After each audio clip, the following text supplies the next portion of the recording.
രണ്ടാം ലോക മഹായുദ്ധത്തിന്റെ ഇരുണ്ട അധ്യായങ്ങളിൽ ഒന്നായ കംഫർട്ട് വുമൺ വിഷയത്തിൽ ജപ്പാനും ദക്ഷിണ കൊറിയയും തമ്മിലുള്ള തർക്കം വീണ്ടും കലുഷിതമായിരിക്കുകയാണ്. യുദ്ധകാലത്ത് ജാപ്പനീസ് സൈനികർ ലൈംഗിക അടിമകളാക്കിയ ആയിരക്കണക്കിന് സ്ത്രീകളുടെ വേദനയുടെ കഥയാണിത്.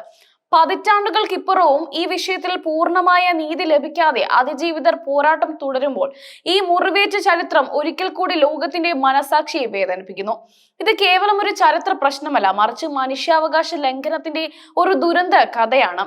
ദക്ഷിണ Korea, China, Philippines, Indonesia, Taiwan തുടങ്ങിയ രാജ്യങ്ങളിൽ നിന്ന് പതിനായിരക്കണക്കിന് സ്ത്രീകളെ നിർബന്ധിച്ച് സൈനിക വേശ്യാലയങ്ങളിലേക്ക് കൊണ്ടുപോയിരുന്നു. അവരിൽ പലരും കൗമാരക്കാരായിരുന്നു.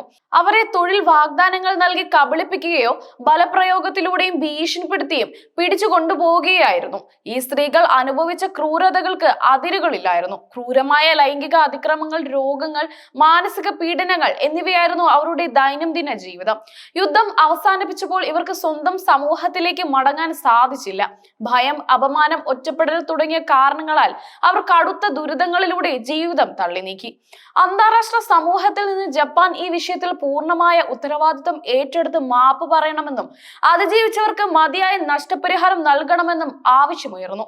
ഇത് കേവലം ഒരു യുദ്ധ സ്മാരകമോ ചരിത്ര പാഠമോ മാത്രമല്ല, മറിച്ച് യുദ്ധം മനുഷ്യരാശിയോട് ചെയ്യുന്ന ക്രൂരമായ മനുഷ്യാവകാശ ലംഘനങ്ങളുടെ ഓർമ്മപ്പെടുത്തൽ കൂടിയാണ്.